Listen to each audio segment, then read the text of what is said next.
Abala ang lahat sa loob ng Rizal Prime Builders Corporation, isa sa pinakamalalaking construction at architectural firm sa buong Metro Manila. Kilala ang kumpanyang ito sa pagdidisenyo ng mga high-rise condominium, malalaking commercial complex at mga township na unti-unting bumago sa skyline ng bansa. Kapag may bagong proyekto ang kumpanya, halos tiyak na sila ang nananalo sa bidding. Marami nang humahanga sa tagumpay nito. Ngunit marami ring kalabang negosyante ang lihim na naghihintay na madapa ang higanteng kumpanyang ito. Tahimik na naglalakad si Mika Santiago sa malawak na hallway ng gusali habang marahang tumutunog ang kanyang beige heels sa makintab na sahig. Suot niya ang simpleng cream blazer at itim na slacks, ngunit hindi maitago ng kanyang ngiti ang saya na matagal na niyang hinihintay. Good afternoon, Mika! Hi, Mika! Merry Christmas in advance! Isa-isa niyang binati ang mga empleyadong nadadaanan. Advance Merry Christmas din! Masigla niyang sagot. 3 buwan pa lamang siyang nagtatrabaho sa advertising department ng kumpanya. Ngunit pakiramdam niya'y matagal na siyang bahagi ng malaking pamilya. Iba ang kultura rito. Hindi katulad ng dati niyang pinapasukan na puro kompetisyon at siraan. Dito ay tila pinahahalagahan ng management ang bawat empleyado. Laging may team building, may outreach program, may family day. At higit sa lahat, kilala ang kumpanya sa engrandeng Christmas party na dinadaluhan ng halos lahat ng empleyado. Ngayong taon, mas espesyal pa. Magkakaroon ng masquerade ball sa isang luxury hotel sa Pasay. Matagal nang pinag-uusapan yon ng buong opisina. May mga nagpapatahi na ng gown. May nagpaplano na ng kanilang costume. May iba namang excited lang sa raffle at buffet. Si Mika, halos 2 linggo na niyang pinaghahandaan ang gabi na yon. Nabili na niya ang kanyang emerald green gown. May eleganteng silver mask na rin siyang nakatago sa aparador. Ngunit higit sa lahat, may espesyal siyang plano para sa nobyo niyang si Marco Villanueva. Napangiti siyang muli habang hinahawakan ang maliit na paper bag na daladala. Naroon ang birthday gift niya. Ngayong araw kasi ang ika-30 taong kaarawan ni Marco. 3 taon na silang magkasintahan, 2 taon nang engaged. At kahit ilang beses nang nauurong ang kasal dahil sa trabaho, hindi siya nawawalan ng pag-asa. Kaunting ipon pa, lagi nitong sinasabi. Kapag stable na tayo. Hindi naman siya nagrereklamo. Mahal niya si Marco. Naniniwala siyang sulit ang paghihintay. Habang nasa elevator, naalala niya ang naging pagtatalo nila. Ilang buwan na ang nakalipas. Nung napasok ka rito, bakit dito pa talaga? Reklamo noon ni Marco. Bakit? Pareho tayong kumpanya. Napatawa si Mika. Ang laki-laki ng building na to. Baka 1 linggo bago tayo magkita sa loob. Alam mo namang sinasabi ng mga tao. Ang ano? Hindi maganda kapag magkasintahan sa isang opisina. Napailing na lang siya. Advertising ako, engineering ka. Magkaibang floor, magkaibang trabaho. Bihira pa tayong magkita. Ngunit tila hindi kumbinsido si Marco noon. Paulit-ulit nitong sinasabi na maraming ibang kumpanya na pwedeng pasukan. Hindi niya maintindihan kung bakit tila ayaw na ayaw nitong magtrabaho sila sa iisang lugar. Sa huli, napapayag din ito. At dahil sobrang naging abala siya sa trabaho nitong nakaraang 3 buwan, halos hindi na rin sila nagkikita kahit nasa iisang gusali lamang. Huminto ang elevator sa ika-3 palapag. Doon naroon ang engineering department. Lumabas si Mika habang yakap ang paper bag. Napangiti siya. Kahapon lamang ay nagpagupit siya ng buhok, nagpalinis ng kuko, nagpa-facial. Hindi man halata sa iba, alam niyang mapapansin yon ni Marco. May isa pa siyang sekreto. Sa ilalim ng kanyang corporate attire, suot niya ang lace lingerie na mismong regalo ni Marco noong birthday niya. Ilang buwan na ang nakalipas. Napatawa siya sa sarili. Hindi naman ako magpapakabold. Bibigyan ko lang siya ng clue. Plano niyang ibigay ang regalo sa opisina. Pagkatapos ay bubuksan ng bahagya ang blazer at ibubulong. May reservation ako mamaya sa hotel. Huwag kang mahuhuli. Nag-book siya ng isang suite sa Pasay. May champagne, may dinner, at plano niyang ibalik ang dating init ng kanilang relasyon. Napansin niya kasi na nitong mga nakaraang buwan, parang may nagbago. Parang hindi na ganun kadalas ang tawag.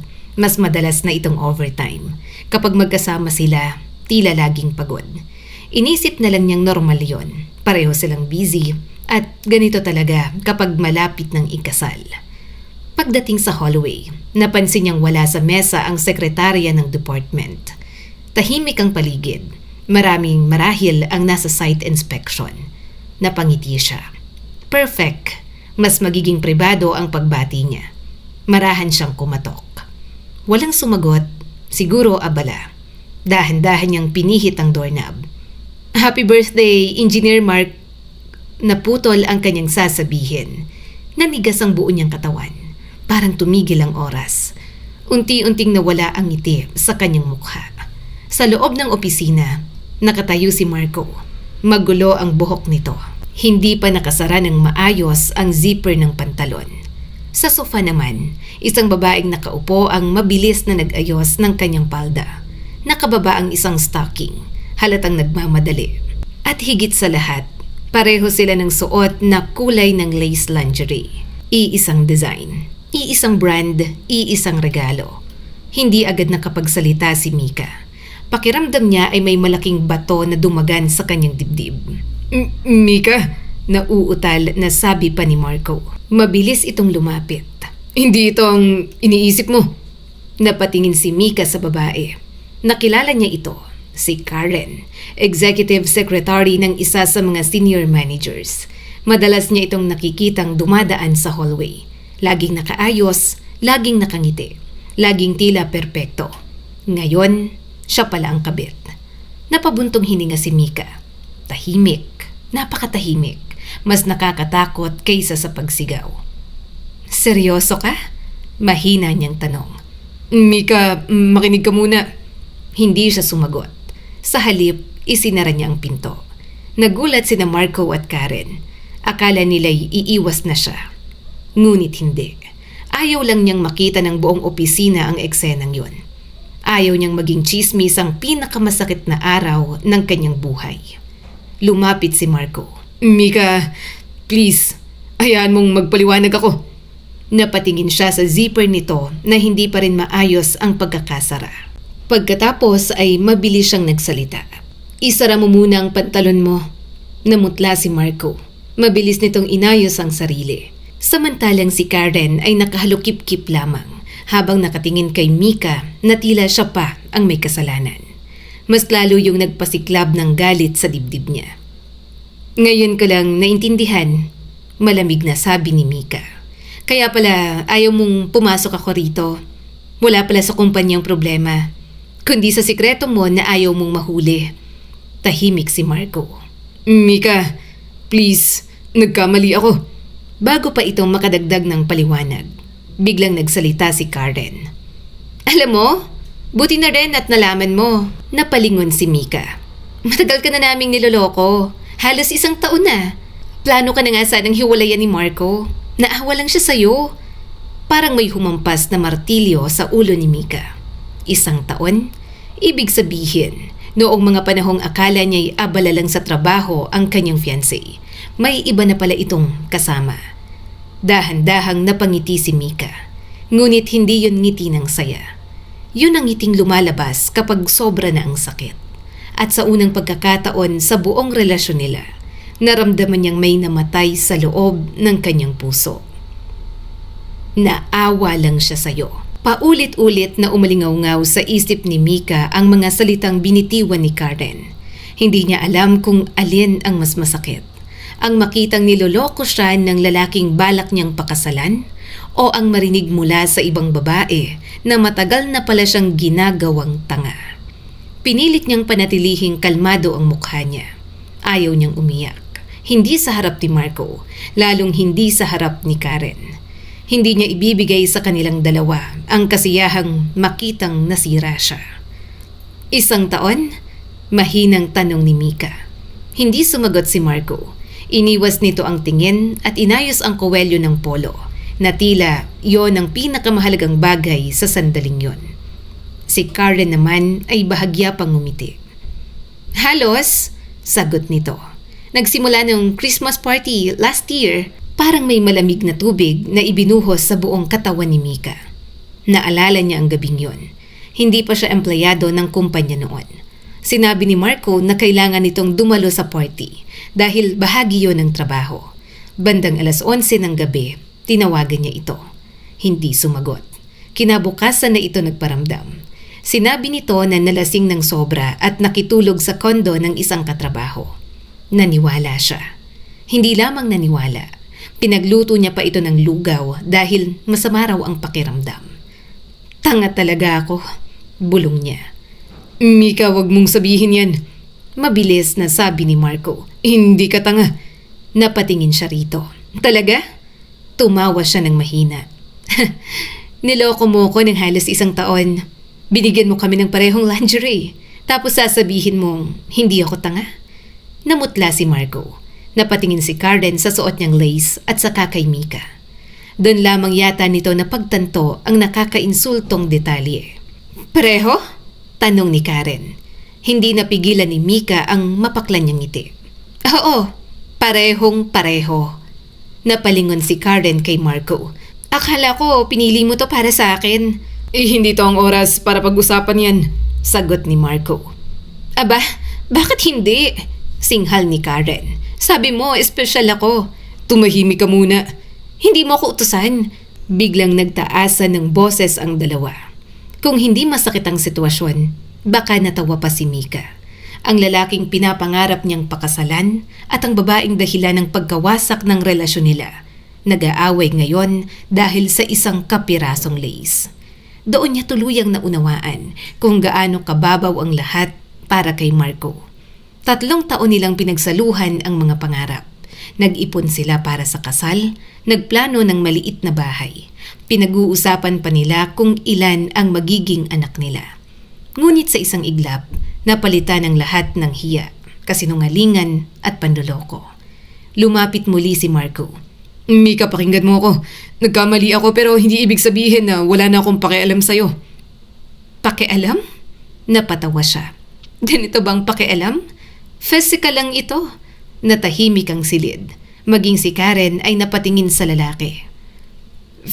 Physical lang? Ulit nito. Hindi pinansin ni Marco ang kabit. Sa halip, itinuon nito ang atensyon kay Mika. Tayo ang may tunay na relasyon. 3 taon tayo. Marami na tayong pinagdaanan. Hindi dapat masira ang lahat dahil lang sa isang pagkakamali. Isang pagkakamali na inulit-ulit mo ng halos 1 taon? Hindi ko naman sinasadyang umabot ng ganito. Paano ba nasusukat ang hindi sinasadya? Tanong ni Mika. Kapag 1 beses lang? 10 beses? O kapag nahuli ka na? Napahawak si Marco sa sentido. Mika, maging mature tayo. Doon tuluyang sumiklab ang galit niya. Mature? Lumapit siya rito. Halos magkalapit na ang kanilang mga mukha. Huwag mong gamitin ang salitang mature para pilitin akong tanggapin ang kababuyan mo. Mika, hindi ko kailangang intindihin kung bakit mo ko niloko. Hindi ko kailangang patawarin ka dahil lang matagal na tayo. At lalong hindi ko kailangang manatili sa lalaking hindi marunong rumespeto sa akin. Napatitig si Marco sa kanya. Marahil ngayon lamang nito nakita na ganun katapang si Mika. Sa loob ng 3 taon, si Mika ang laging mahinahon. Siyang umiintindi. Siyang nagsasorry kahit hindi niya naman kasalanan. Siya ang nagpapalipas ng sama ng loob para hindi lumaki ang away. Ngunit wala na ang babaeng yon. Namatay ito nang buksan niya ang pinto ng opisina. Hinubad ni Mika ang engagement ring sa kanyang daliri. Sandali niya itong tinitigan. Simple lang yon, hindi mamahalin. Ngunit matagal niya yung iningatan na parang pinakamahalagang alahas sa mundo. Iniwan niya ang singsing sa ibabaw ng mesa. Tapos na tayo. Mika, huwag kang padalos-dalos. Matagal mo nang tinapos. Ngayon ko lang nalaman. Tinalikuran niya ang dalawa. Ngunit bago pa niya mabuksan ang pinto, narinig niya ang mapanuyang boses ni Karen. Akala mo naman may ibang magkakagusto sa'yo. Napahinto si Mika. Karen! Saway ni Marco. Ngunit huli na. Dahan-dahang lumingon si Mika. Nakatingin sa kanya si Karen na parang siya ang nanalo sa isang paligsahan. Kaya ka siguro hindi niya maiwan agad dahil alam niyang mag-isa ka lang. Patuloy nito. Hindi ganun kadaling humanap ng kapalit. Huminga ng malalim si Mika. Alam niyang dapat na lamang siyang umalis. Alam niyang wala siyang kailangang patunayan. Ngunit ang sakit, galit at kahihiyan ay sabay-sabay na kumukontrol sa kanyang bibig. Sinong nagsabing wala akong kapalit? Napakunot ang noo ni Marco. Ano? Huli ka na, Marco? Pinilit ni Mika ang isang kumpiyansang ngiti. May iba na rin ako? Tumahimik ang dalawa. Maging si Mika ay halos hindi makapaniwala sa kanyang sinabi. Ngunit dahil nasimulan niya na, wala nang atrasan. Sinungaling, sabi ni Marco. Hindi. Sino? Hindi mo kilala. Empleyado ba rito? Sandaling natigilan si Mika. Mali ang pinasok niyang usapan. Ngunit mabilis siyang tumango. Oo, napatawa si Marco. Hindi yun masayang tawa. Puno yun ng pangungutya. Hindi kita pinaniniwalaan. Problema mo na yun. 3 buwan ka pa lang dito. Sapat ng 3 buwan para malaman ko na may mas matinong lalaki kesa sayo. Nawala ang ngiti ni Marco. Kitang-kita niya ang pagbabago sa mukha nito. Nagsiselos. Sa kabila ng panloloko, ayaw nitong isipin na may ibang maaaring pumili sa kanya. Sino siya? Hindi mo na kailangan malaman. Gawa-gawa mo lang to. Bahala ka. Lumapit si Marco. Kung totoo yan, isama mo siya sa Christmas party. Nanlamig ang mga kamay ni Mika. At bakit ko naman gagawin? Dahil empleyado siya rito, hindi ba? Ngumisi si Marco. Dadalhin mo siya. Ipakilala mo sa lahat. Hindi ko kailangan magpakitang gila sa'yo. Hindi dahil ayaw mo. Dahil wala naman talaga. Napakuyom ang kamao ni Mika. Napansin niyang nakatingin si Karen sa kanya. Tila naghihintay na mapahiya siya. Ayaw niyang bigyan sila ng pagkakataon. Okay, makikilala mo sa party. Matapang niyang sabi. Nawala ang ngisi ni Marco. Siguraduhin mo. Mag-alala ka sa sarili mo. Binuksan ni Mika ang pinto at lumabas nang hindi lumilingon. Maingat niyang isinarayon sa likuran niya. Hindi siya tumakbo, hindi siya umiyak. Naglakad siya ng tuwid sa hallway habang pilit na pinapanatiling normal ang paghinga. Ngunit sa sandaling bumukas ang elevator at wala siyang kasamang ibang tao, tuluyan siyang napasandal sa dingding. Nanginginig ang kanyang mga tuhod, parang nawala ang lahat ng lakas sa katawan niya. Napasapo siya sa bibig upang pigilan ang hikbi. Hindi maaari. Hindi rito, hindi sa opisina. Paulit-ulit niyang sinabi yon sa sarili hanggang makarating siya sa unang palapag. Paglabas niya ng elevator, sinalubong siya ng kaibigan niyang si Lara Mendoza.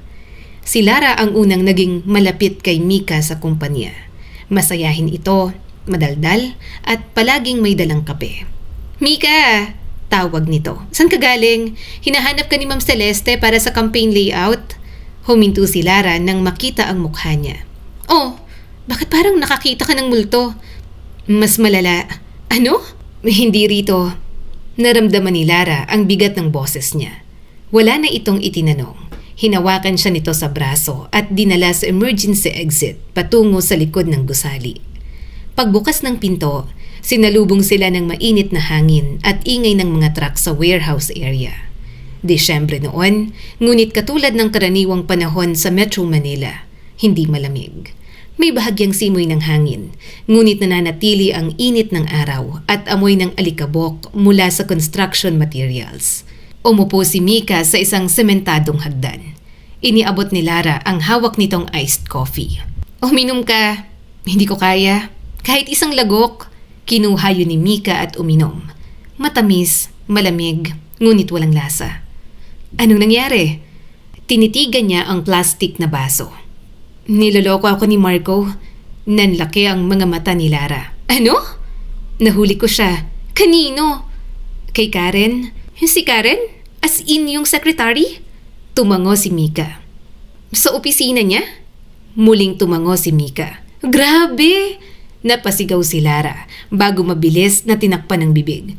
Pasensya na, pero grabe talaga. Halos 1 taon na raw. Anong ginawa mo? Nakipaghiwalay ako. Mabuti. Hindi pa tapos. Napakunot ang noo ni Lara. Ano pa? Sinabi kong may iba na rin ako? Sandaling natigilan si Lara. Pagkatapos ay dahan-dahan itong napangiti. Talaga? Hindi. Nawala ang ngiti nito. Ha? Nagsinungaling ako.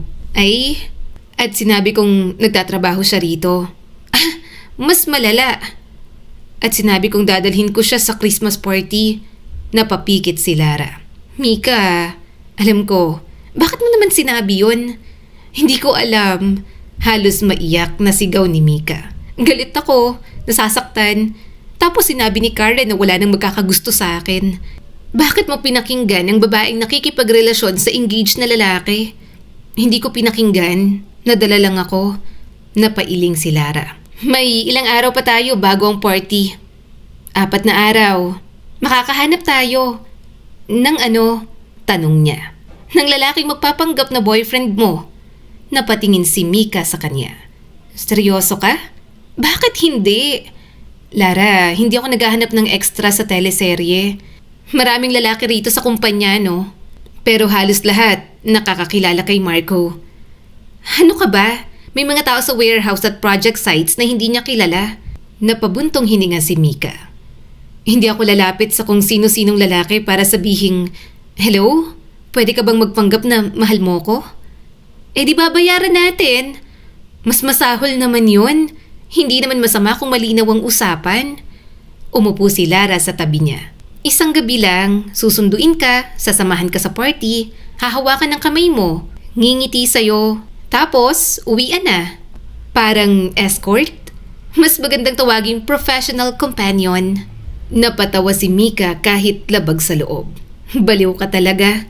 Mas baliw ka dahil nangako ka na may dadalhin ka.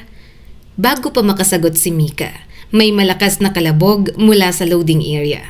May kahong muntik ng mahulog mula sa isang truck. Dahan-dahan! Sigaw ng isang lalaki. Baka masira yan! Napalingon ang dalawang babae. Isang matangkad na lalaki ang mabilis na lumapit sa mga trabahador. Suot nito ang kulay abong shirt, maong pants at safety shoes, pati na rin reflector vests. May kaunting alikabok sa braso at pawis sa noo. Ngunit kahit mukhang pagod, kapansin-pansin ang maayos nitong tindig at matipunong katawan. Tumulong itong buhatin ng kahon na tila magaan lamang yon. Napatingin si Mika. Matangos ang ilong ng lalaki. Malalim ang mga mata. Makapalang buhok na bahagyang magulo dahil sa hangin. May mahinahong ngiti habang kinakausap nito ang ibang manggagawa. Kahit naka-workloads lamang, para itong modelong nagkamaling pumasok sa warehouse. Napansin ni Lara ang direksyon ng tingin niya. Unti-unting ngumiti ang kaibigan. Ayan! Ano? Ang solusyon sa problema mo. Agad na umiwas ng tingin si Mika. Tumigil ka? Gwapo! Hindi ibig sabihin nun papayag siyang magpanggap. Hindi natin malalaman kung hindi natin tatanungin. Hindi ko kaya. Tumayo si Lara at inayos ang balikat ni Mika. Kaya mo. Huwag mo kong itulak.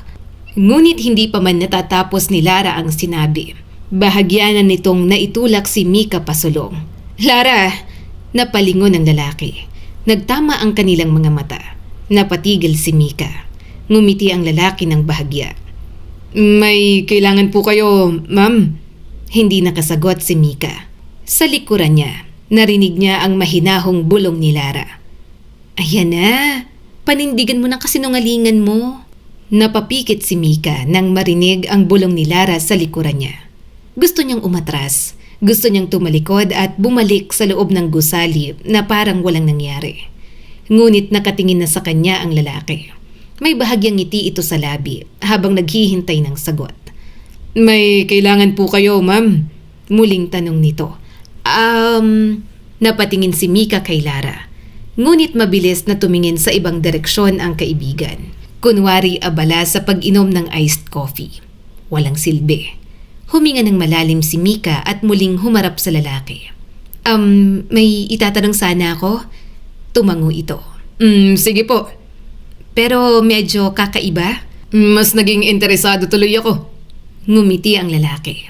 At sa simpleng ngiting yon, tila lalo pang nawala ang lakas ng loob ni Mika.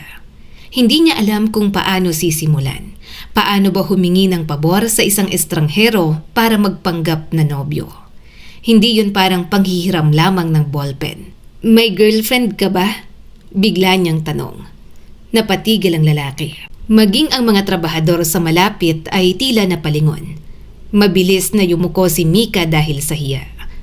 Hindi yun ang gusto kong sabihin. Pero yun ang sinabi mo. Natatawang sagot ng lalaki. Pasensya na. Okay lang. Umayos ito ng tayo at bahagyang nag-cruise ang mga braso. Wala akong girlfriend. Fiancé? Wala rin.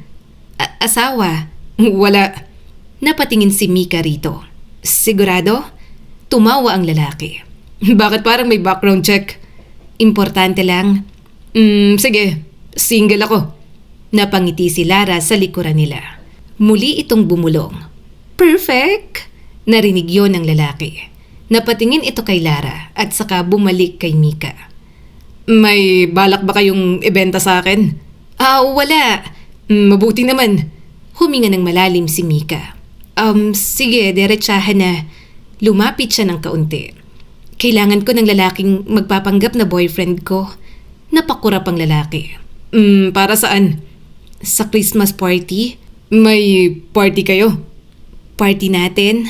Pagtatama ni Mika. Mukhang empleyado ka rin dito. Napatingin ang lalaki sa kanyang suot na reflector vest. Paminsan-minsan. Hindi na yon napansin ni Mika. Mas iniisip niya kung paano ipapaliwanag ang lahat nang hindi siya mukhang desperada. May ex-fiancé kasi ako. Ex na agad? Ngayong araw lang? Ayos. Mabilis ang pangyayari. Hindi mapigilan ng lalaki ang mapanuksong ngiti. Napasimangot si Mika.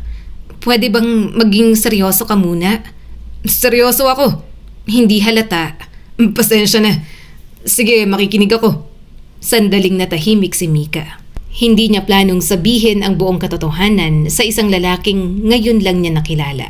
Ngunit dahil kailangan niya itong kumbinsihin, wala siyang ibang pagpipilian.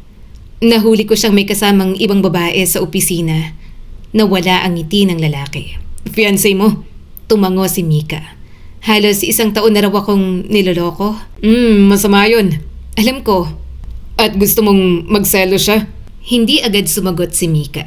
Bahagya siyang tumingin sa lupa. Hindi lang yon. Ano pa? Sinabi kong may iba na rin ako?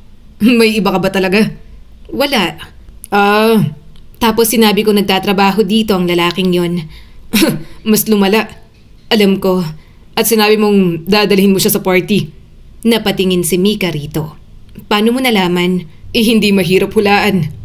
Napakamot ng batok ang lalaki at tumingin sa malayo. Tila pinag-iisipan ng sitwasyon. Kung tutusin, pwede ka namang hindi pumunta sa party. Hindi pwede. Bakit? Dahil lalabas na nagsisinungaling ako. Nagsisinungaling ka naman talaga. Napasinghap si Mika. Tumutulong ka ba o iniinsulto mo ako? Nagtatanong lang. Sa pagkakataong yon, lumapit na si Lara. Sir, tulungan mo ng kaibigan ko. Lara, hindi na kita kayang panoorin na umiikot-ikot. Humakbang si Lara sa harapan ng lalaki. Isang gabi lang, susunduin mo siya, sasamahan sa party at magpapanggap kayong magkasintahan. At ano ang makukuha ko? Bayad. Mabilis na sagot ni Mika. Napatitig sa kanyang lalaki. Babayaran mo ako? Oo. Magkano? Doon natigilan si Mika. Hindi pa niya yon napag-iisipan. Depende. Sa galing ko. Sa hinihingi mong presyo? Tumawa ang lalaki. Businesswoman. Kailangan ko lang ng malinaw na usapan. Sige. Nag-isip sandali ang lalaki. May pagkain ba sa party? Napakurap si Mika. Buffet. Unlimited? Oo. May dessert? Marami. Tumango ang lalaki na tila seryosong pinag-aaralan ang isang malaking kontrata. May raffle? Meron. Kasama ba ako? Hindi ko alam. Tingnan natin. Napailing si Mika. Hindi ba pwedeng seryosohin mo to? Seryoso nga ako. Mahalagang pagkain. Hindi napigilan ni Lara ang pagtawa. Maging si Mika ay napangiti na lang ng bahagya. Ngunit agad niyang pinigilan yon. Pumapayag ka ba? Tinitigan siya ng lalaki. Hindi mapanghusga ang mga mata nito. Wala ring awa. Parang pinag-aaralan lang siya nito. Ano ang pangalan mo? Mika. Ako si Adrian. Iniabot nito ang kamay. Sandaling nag-alinlangan si Mika bago yon tinanggap. Mainit at matatag ang palad nito. Nice to meet you, Mika. Nice to meet you rin. Hindi agad binitiwan ni Adrian ang kanyang kamay. Kung gagawin natin to, ayokong mukhang scripted. Anong ibig mong sabihin? Kapag pinakabisado mo sa akin ang mga sagot, halatang nagpapanggap tayo. May punto ka. Kailangan nating magkakilala. Para saan? Para kung may magtanong kung anong paborito mong pagkain, hindi ko sasabihin kare-kare tapos allergic ka pala sa mani. Napatingin si Mika kay Lara. Tumango ang kaibigan. Tama siya. Pero may 4 na araw na lang, sabi ni Mika. Sapat na yon. Paano? Magkikita tayo pagkatapos ng trabaho. Parang date? Practice date? Muling uminit ang mukha ni Mika. Hindi naman kailangan ng actual date. Kailangan. Bakit? Paano kita hahawakan sa kamay ng natural kung hindi tayo komportable sa isa't isa? Natigilan si Mika. May punto naman ito. At kapag sumayaw tayo, dagdag ni Adrian. Hindi naman sigurado kung sasayaw tayo. Masquerade ball, hindi ba? Oo, so sasayaw tayo. Hindi naman ako marunong. Mas kailangan natin mag-practice kung ganun. Naglabas si Adrian ng cellphone mula sa bulsa. Ibigay mo ang number mo. Nagulat si Mika sa bilis ng pangyayari. Agad? Ikaw ang naghahanap ng boyfriend. Fake boyfriend. Boyfriend pa rin sa party. Iniabot niya ang number niya. Maya-maya'y nag-ring ang kanyang cellphone. Number ko yon, sabi ni Adrian. I-save mo. Anong ilalagay kong pangalan? Adrian, wala nang iba? Pwede ring Greek god. Napamulagat si Mika. Ano? Nakita ko kung paano mo ako tinitingnan kanina. Napatawa si Lara ng malakas. Namula naman si Mika. Hindi kita tinitingnan, no? Talaga? Iniisip ko lang kung bagay ka sa suit. Bagay ako. Ang yabang mo. Confidence yun. Muling tumunog ang truck sa likuran nila. May tumawag kay Adrian. Boss Adrian, kailangan ka rito. Napalingon si Mika. Boss? Palayaw lang. Mabilis na sagot ni Adrian. Hindi niya yon gaanong pinansin. Maraming worker ang tinatawag na boss bilang respeto o biro. Bago umalis, muling humarap si Adrian sa kanya. 6:30 mamaya. Saan? Sa cafe sa tapat ng building. Anong gagawin natin? Unang practice date? Hindi ako pumapayag sa date. Sige, meeting. Kung mas komportable ka sa tawag na yon. Humakbang ito palayo. Adrian, lumingon ang lalaki. Hindi pa natin napag-uusapan ng bayad? Ngumiti ito. Pag-uusapan natin kapag tapos ng trabaho. At magkano nga? Hindi murang serbisyo ko. Napalunok si Mika. Magkano? Malalaman mo rin. Tinalikuran siya ni Adrian at bumalik sa loading area. Habang pinagmamasdan siyang tumutulong sa ibang manggagawa, nakaramdam si Mika ng kakaibang kaba. Hindi niya alam kung tama ba ang pinasok niya. Hindi niya kilala si Adrian. Hindi niya alam kung mapagkakatiwalaan ba ito. Ngunit sa unang pagkakataon mula nang mahuli niya si Marco, hindi puro sakit ang nararamdaman niya. May halong pag-usisa at bahagyang pananabik. Eksaktong 6:30 ng gabi nang dumating si Mika sa maliit na cafe sa tapat ng opisina. Inaasahan niyang makikita si Adrian na nakasuot pa rin ng maruming work clothes. Ngunit pagpasok niya, halos hindi niya ito nakilala. Nasa isang sulok si Adrian. Suot nito ang simpleng itim na polo at maong pants. Maayos na ang buhok, malinis ang mukha, at mas lalo nitong napatunayan na hindi nagkamali si Mika sa pagpili. Gwapo talaga. Hindi lamang dahil sa matangos nitong ilong o malalim na mga mata. May kakaiba itong tindig. Parang kahit tahimik lamang, mapapansin pa rin ng mga tao. Tumayo si Adrian at hinila ang upuan para sa kanya. Late ka ng 2 minuto. Napatingin si Mika sa relo. 2 minutes lang. Sa first date, importante ang impression. Meeting ito. Oh fine, first meeting. Umupo siya. May 2 tasa ng nakahanda sa mesa. Ano to? Hot chocolate para sa'yo. Paano mo nalaman? Hindi ko alam. Hinulaan ko lang. Inamoy ni Mika ang inumin. Paborito niya yon. Paano kung kape ang gusto ko? Edi akin ng hot chocolate. Napangiti siya. Okay. Inilabas ni Mika ang makapal na folder mula sa kanyang bag. Inilapag niya yon sa mesa.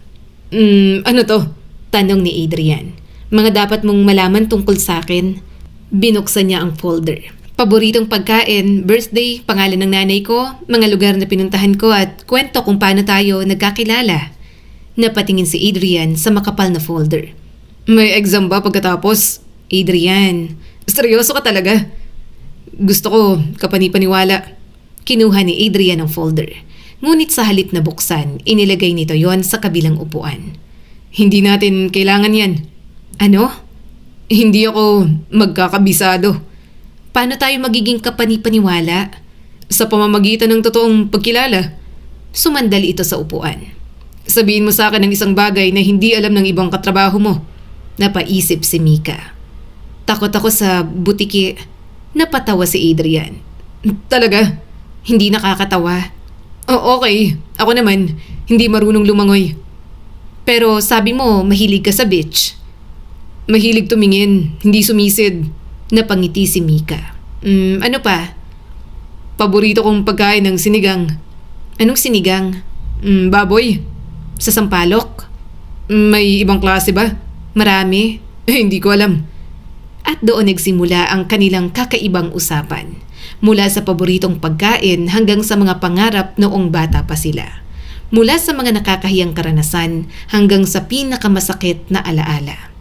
Hindi na malaya ni Mika na lumipas na ang halos 2 oras. Matagal na mula nang may lalaking ganoon kasayang kausap. Hindi tulad ni Marco na laging nakatingin sa cellphone at tila nagmamadaling matapos ang bawat pagkikita. Si Adrian ay nakikinig, tunay na nakikinig. Kapag nagsasalita si Mika, nakatingin ito sa kanyang mga mata. Kapag tumatawa siya'y tumatawa rin ito. At kapag nababanggit niya ang sakit na dulot ng kanyang ama at ni Marco, hindi ito nagbibigay ng pilit na payo. Tahimik lang itong nariyan. Paglabas nila ng cafe, huminto si Adrian sa bangketa. Kailan ang sunod nating practice? Bukas? Okay. Saan? Surprise. Ayoko ng surprise. Masasanay ka rin. Humakbang na si Mika palayo. Ngunit bago siya tuluyang makaalis, tinawag siya ni Adrian. Mika, lumingon siya rito. Nakalimutan natin ang pinaka-importanteng practice. Ano yon? Lumapit si Adrian. Dahan-dahan itong inabot ang kanyang kamay. Napahinto ang paghinga ni Mika nang magdikit ang kanilang mga palad. Ganito tayo papasok sa party. Mahinang sabi nito. Hindi nakasagot si Mika. Biglang naging malakas ang tibok ng kanyang puso. At sa unang pagkakataon, naisip niya, baka ang pinakamalaking problema niya sa kasunduang ito ay hindi ang posibilidad na mabuking sila, kundi ang posibilidad na malimutan niyang pagpapanggap lamang ang lahat. Sa sumunod na 3 araw, halos gabi-gabing nagkikita sina Mika at Adrian pagkatapos ng trabaho. Minsan ay kumakain sila sa maliit na paresan sa gilid ng kalsada. Minsan naman ay naglalakad lang sa paligid ng Ayala Triangle habang pinagmamasdan ang mga Christmas lights. Tinuruan siya ni Adrian kung paano sumayaw nang hindi kinakabahan. Tinuruan naman ni Mika si Adrian ng mga pangalan ng mga tao na posibleng lumapit sa kanila sa Christmas party. Kapag nakita mo si Ma'am Celeste, huwag kang tatahimik. Bili ni Mika habang nakaupo sila sa isang park bench. Bakit? Madaldal yun. Kapag hindi ka sumagot, iisipin niyang suplado ka. Anong dapat kong sabihin? Sabihin mo, magandang campaign concept niya. Kahit hindi ko pa nakikita. Hindi naman niya malalaman. Napailing si Adrian. Ang dami niyong kasinungalingan sa advertising. Strategic communication ang tawag doon. Napatawa ito. Sa bawat pagkikita nila, mas nagiging komportable si Mika. Nawala ang hiya niyang hawakan ang kamay ni Adrian. Hindi na rin siya natataranta kapag inilalagay nito ang kamay sa kanyang bewang habang nagsasanay silang sumayaw. Ang problema lang, mas lalo niyang nakakalimutan na practice lamang ang lahat. Kapag umuwi siya, naiisip niya ang mga biro nito. Kapag gumigising siya, hinahanap niya agad kung may message ba ito. At sa tuwing naaalala niyang matatapos ang kasunduan pagkatapos ng Christmas party, May kung anong kumikirot sa dibdib niya. Hindi niya yon kayang ipaliwanag, hindi rin niya gustong subukan. Katatapos pa lamang ng relasyon niya kay Marco, hindi maaaring magkagusto agad siya sa iba. Baka nadadala lang siya. Baka dahil mabait si Adrian. Baka dahil kabaliktaran ito ng dati niyang fiancé. Baka dahil kailangan niyang maramdaman na may pumipili pa rin sa kanya. Yun ang paulit-ulit niyang sinasabi sa sarili. Ngunit hindi kumbinsido ang kanyang puso. Dumating ang gabi ng Christmas Masquerade Ball. Mula sa labas pa lamang ng luxury hotel sa Pasay, makikita na ang mga ilaw na parang mga bituing bumababa sa langit. Puno ng parol at puting dekorasyon ng entrance. May mga empleyadong nakasuot ng tuxedo, gown at makukulay na maskara. Sa malawak na ballroom, tumutugtog ang live orchestra habang inaayos ng mga waiter ang mga baso ng wine at platong puno ng pagkain. Nakatayo si Mika sa harap ng salamin sa kanyang kondo. Suot niya ang emerald green gown na ilang linggo niyang pinili. Mahigpit yon sa kanyang bewang at malumanay na bumabagsak hanggang sa sahig. Ang kanyang buhok ay nakaayos sa simpleng waves. Manipis lamang ang makeup niya, ngunit lalo nitong pinatingkad ang kanyang mga mata. Inilagay niya ang silver mask.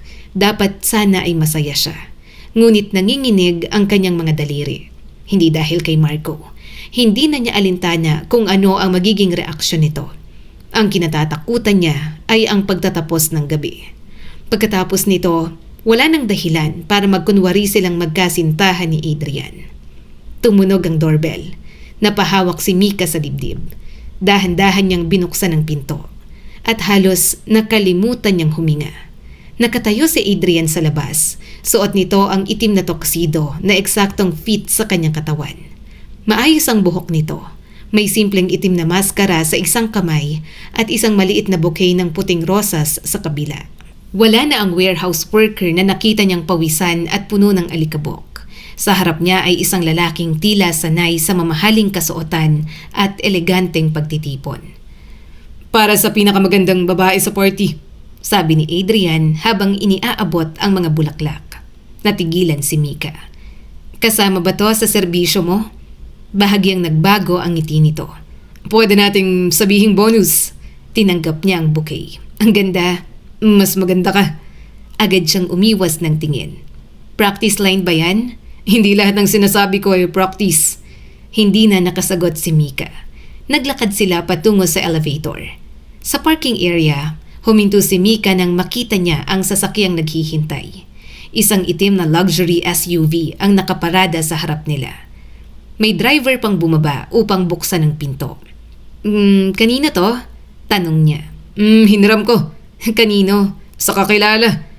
Napataas ang kilay ni Mika. Marami kang kakilalang may ganitong sasakyan? Maswerte lang ako sa mga kaibigan. Hindi na siya nagtanong. Ngunit sa buong biyahe, hindi niya mapigilang pagmasdan si Adrian. Hindi ito mukhang naiilang sa mamahaling sasakyan. Sanay ang kilos nito. Sanay ang paraan ng pag-upo. Maging ang pakikipag-usap nito sa driver ay may kakaibang otoridad. Kinakabahan ka? Tanong ni Adrian. Kaunti. Dahan-dahan nitong hinawakan ng kanyang kamay. Hindi mo kailangan matakot.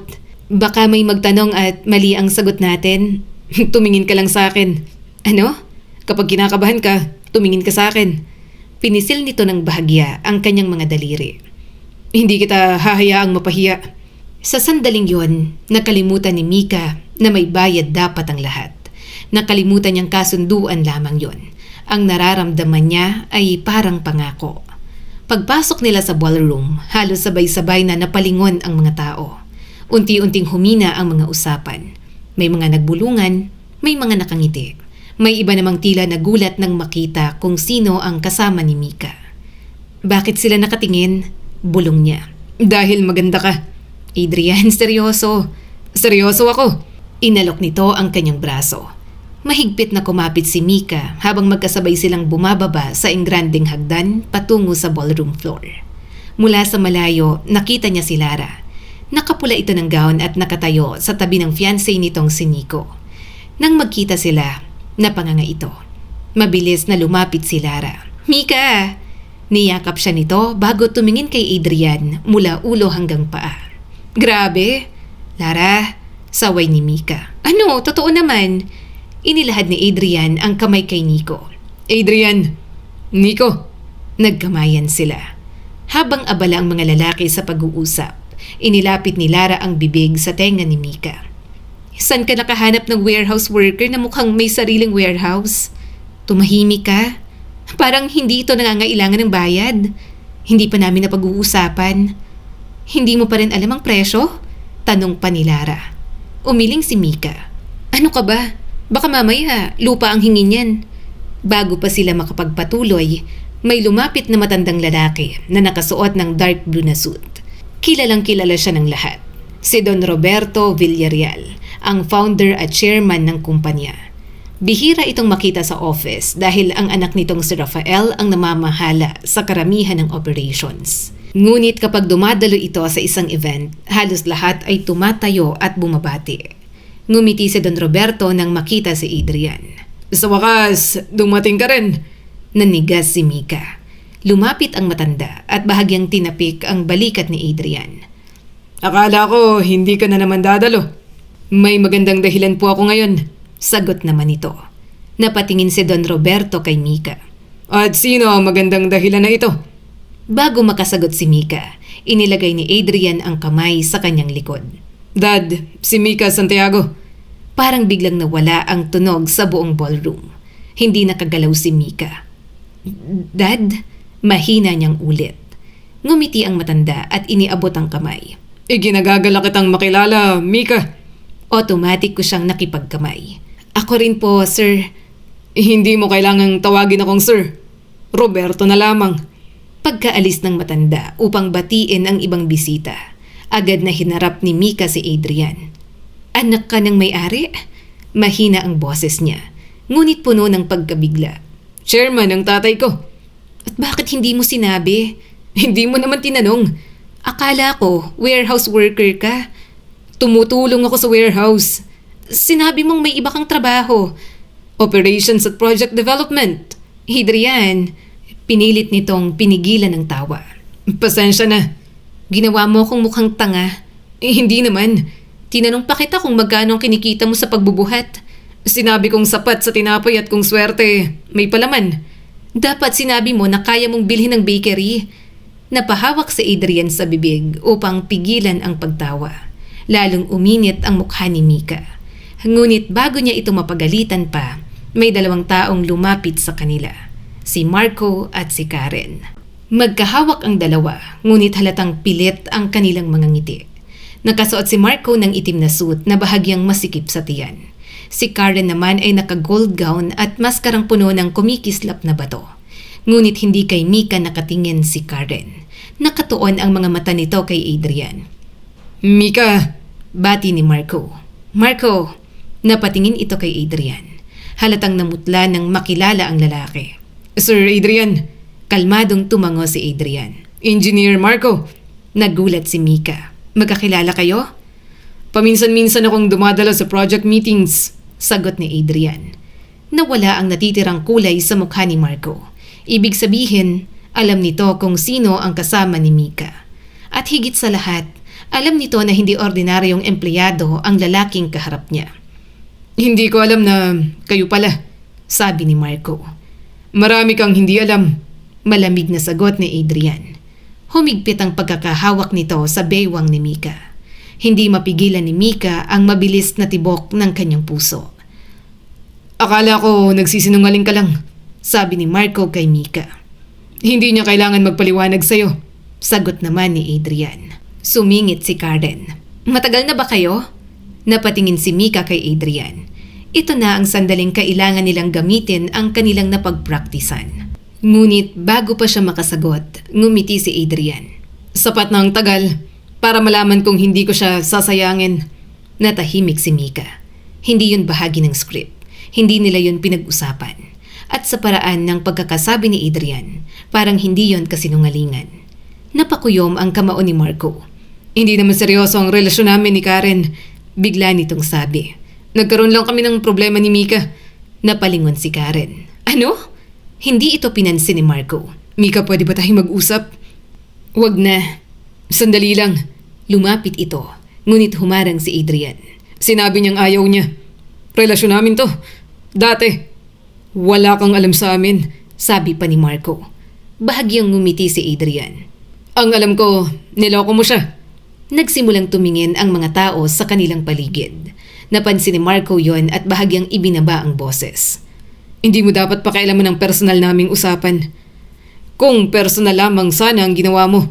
Napakunot ang noo ni Marco. Anong ibig mong sabihin? Sa pagkakataong yon, lumapit ang isang senior executive. Sir Adrian, hinahanap po kayo ng chairman. Sandali. Muling tumingin si Adrian kay Marco.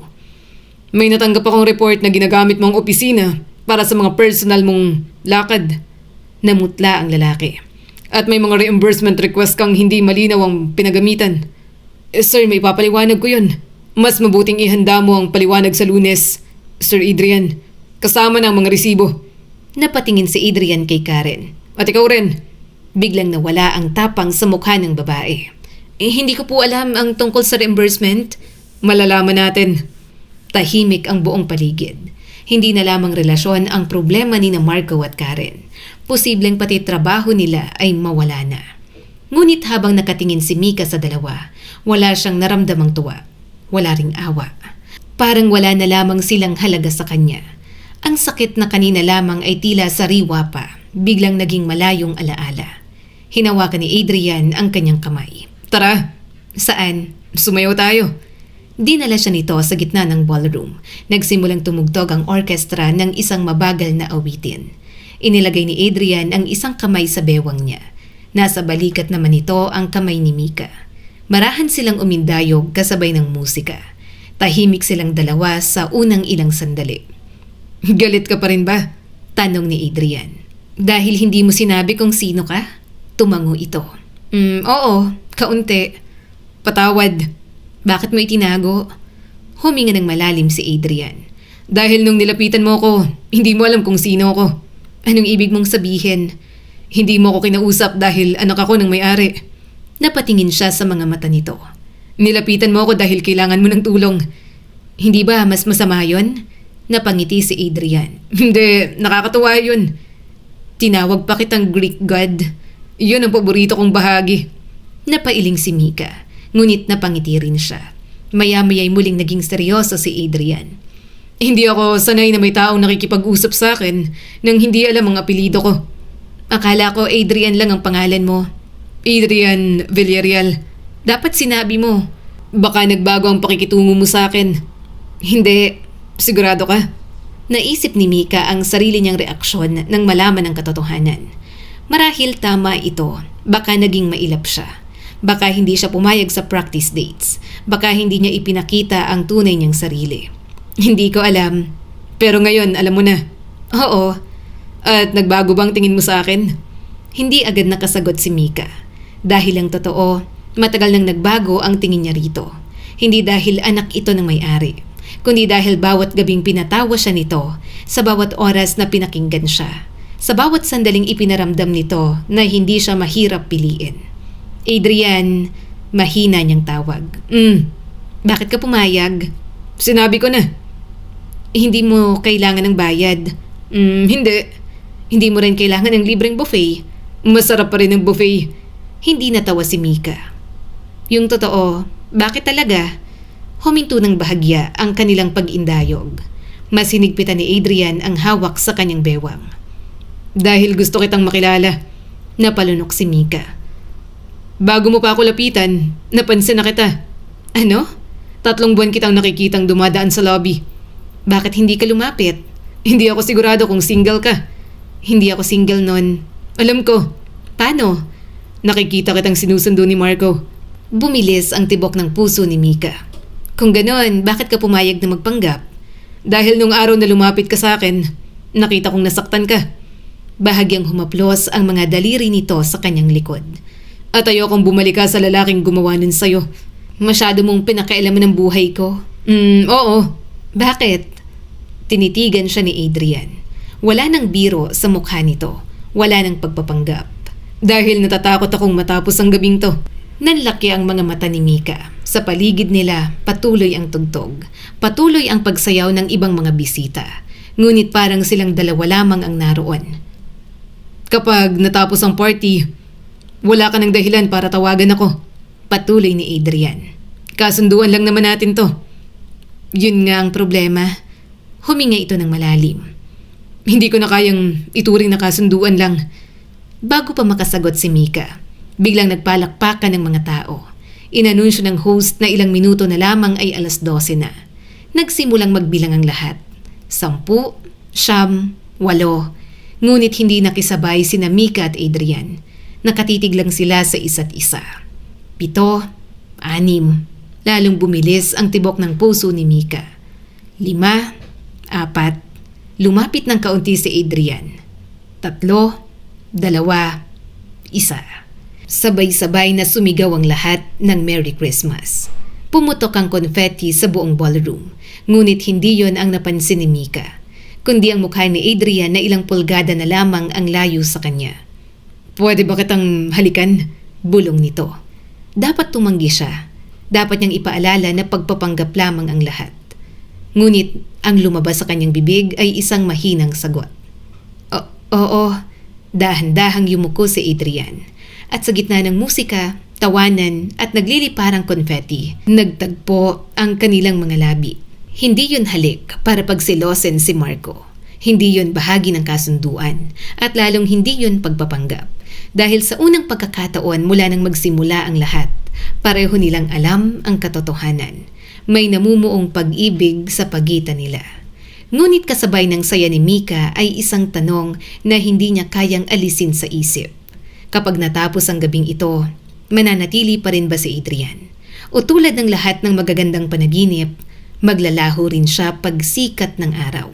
Ilang segundo matapos ang halik nila, tila huminto ang buong mundo para kay Mika. Hindi niya namalayang nagsisigawan na ang mga tao ng Merry Christmas. Sunod-sunod na yakapan, pagpapapicture, tawanan, ngunit para kay Mika, si Adrian lamang ang nakikita niya. Unti-unting lumayo ang lalaki, ngunit nanatili ang kamay nito sa kanyang bewang. Pasensya na. Mahina nitong sabi. Hindi ko napigilan. Hindi nakasagot si Mika. Ngumiti na lang siya. Kung sabihin kong ako rin, bahagyang natawa si Adrian. Magiging pinakamagandang Pasko ko to. Napayuko si Mika dahil sa hiya. Pakiramdam niya ay parang dalaga siyang unang beses na umibig. Hindi niya akalaing ilang araw lamang matapos siyang ipagkanulo ni Marco, may isang taong muling magpapapaniwala sa kanya na may mga lalaking marunong magmahal ng tapat. Lumapit si Lara habang halos hindi mapigilan ang sarili. Anong nangyari? Napatingin siya kina Mika at Adrian. Huwag niyong sabihin na practice pa rin yan. Namula si Mika. Wala nang practice. Nanlaki ang mga mata ni Lara. Napangiti rin si Adrian. Nag-resign na kami sa pagpapanggap. Napahampas si Lara sa balikat ni Mika. Sabi ko sa'yo, huwag ka maingay. Bakit ako tatahimik? Nakahanap ka ng gwapo, mabait, mayaman pa. Napailing si Adrian. Hindi ko naman kasalanan ang apelyido ko. Tingnan mo, tawa ni Lara. Simple pa rin magsalita. Lumapit naman si Nico at nakipagkamay kay Adrian. Congratulations! Saan? Sa wakas may babaeng hindi lumapit sa'yo dahil sa pangalan mo. Napatingin si Mika. Anong ibig mong sabihin? Napabuntong hininga si Nico. Hindi mo ba alam? Ano? Halos lahat ng socialite sa Maynila gustong mapalapit sa pamilya Villarreal. Napatingin siya kay Adrian. Tahimik lang itong umiti. Pero ikaw, tinawag mo muna siyang warehouse worker bago mo na lamang anak siya ng chairman. Pagpapatuloy pa ni Nico. Napahawak si Mika sa noo. Nako, wag niyo nang ipaalala. Tumawa silang lahat. Habang masaya ang usapan, napansin ni Mika ang isang lalaking nag-iisang nakatayo sa malapit. Si Marco, tahimik lang itong nakatingin sa kanila. Wala na ang dating kumpiyansa. Wala na ang dating pagmamataas. Unti-unti itong lumapit. Mika, napalingon siya. Hindi na siya kinabahan at hindi na rin nasasaktan. Pakiramdam niya ay isa na lamang itong taong minsan niyang nakilala. Pwede ba tayong mag-usap? Napatingin siya kay Adrian. Bahagya itong tumango. Ako lang ang bahala. Lumapit si Mika kay Marco. Sasabihin ko na, hindi ko na kailangang humingi ng tawad. Pero gusto kong malaman mong nagsisisi ako. Tahimik lang siyang nakinig. Hindi ko akalaing mawawala ka. Napangiti siya ng mapait. Nawala na ako nung una mo kong niloko. Mika, Hindi dahil ngayon ka lang nahuli, ibig sabihin ngayon ka lang nagkamali. Napayuko si Marco. Pwede ba tayong magsimula ulit? Umiling siya. Hindi. Kahit kaibigan. Dati kitang pinakamamahal na tao. Ngayon, isa ka nalang alaala. Hindi na nagsalita si Marco. Naiintindihan nito. Hindi lahat ng sugat ay kayang paggalingin ng salitang sorry. May mga pagkakataong huli na ang lahat. Lumakad ito palayo ng nakayuko. Hindi na ito muling lumingon pa. Lumipas ang 2 araw, Lunes ng umaga, bumalik sa normal ang opisina. Ngunit mabilis na kumalat ang balita. Tinanggal sa trabaho si Karen matapos mapatunayang sangkot ito sa maling paggamit ng company resources. Si Marco naman ay sinuspende habang iniimbestigahan ang mga reimbursement na ipinasa nito sa accounting. Ilang linggo ang lumipas, tuluyan na rin itong nagbitiw sa kumpanya. Hindi na yun pinansin ni Mika. Mas marami na siyang mahalagang bagay na dapat pagtuunan ng pansin. Samantala, naging madalas ang pagkikita nila ni Adrian. Ngunit hindi na bilang fake couple. Tunay na date na. Minsan ay kumakain sila sa fishball sa UP Diliman. Minsan naman ay nagkakape sa Tagaytay habang pinapanood ang tanawin. Isang beses ay dinala siya ni Adrian sa warehouse. Na-miss mo ba to? Biro nito. Tama na. Hindi ka ba natutuwa? Ikaw talaga? Napansin ni Mika kung paano kausapin ni Adrian ang mga empleyado. Walang yabang, walang espesyal na pagtrato. Tinatawag siya ng mga trabahador sa pangalan. Nakikipagkamay siya, nakikisalo sa tanghalian. Kapag may mabigat na kahon, siya mismo ang tumutulong magbuhat. Napatingin si Mika rito. Kaya ka pala nire-respeto ng lahat. Napangiti si Adrian. Ang negosyo madaling palakihin, pero ang respeto, kailangan mong paghirapan. Mas lalo siyang humanga sa lalaki. Hindi ito yumaman dahil lamang sa pamilya. Pinatunayan nitong karapat-dapat ito sa posisyon. Lumipas ang 6 na buwan at isang Sabado ng hapon, niyaya ni Adrian si Mika sa isang maliit na resort sa Batangas.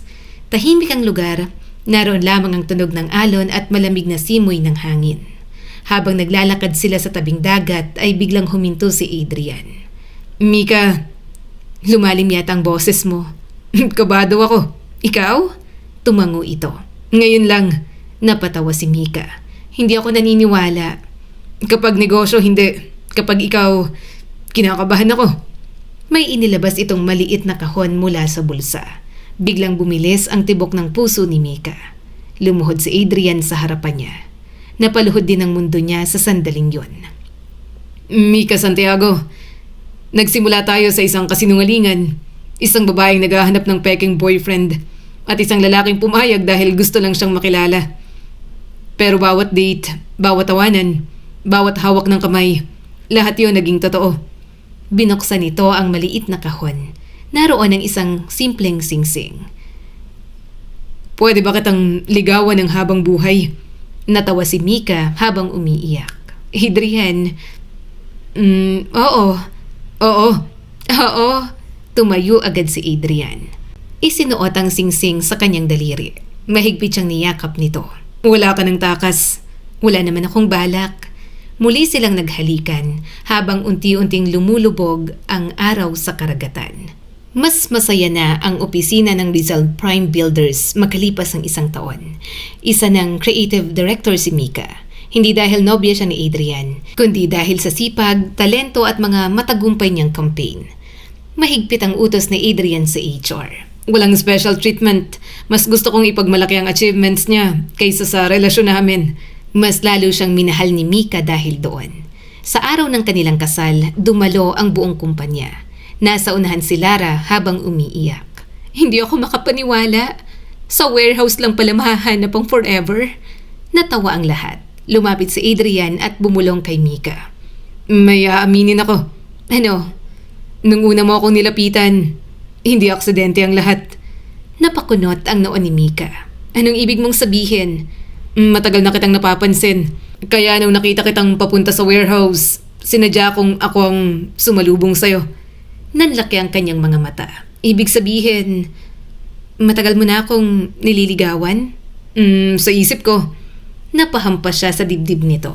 Manloloko ka? Pero sa'yo lang. Tumawa silang dalawa. At habang magkahawak kamay silang naglalakad palabas ng simbahan, naalala ni Mika ang araw na bumukas siya ng isang pinto at nakita ang pinakamasakit na katotohanan sa buhay niya. Noon akala niya'y katapusan na ng lahat. Hindi niya alam na ang pagtataksil na yon ang magiging daan upang makilala niya ang lalaking tunay na inilaan para sa kanya. Minsan isinasara ng Diyos ang isang pintong puno ng sakit dahil may mas magandang pintong naghihintay na buksan.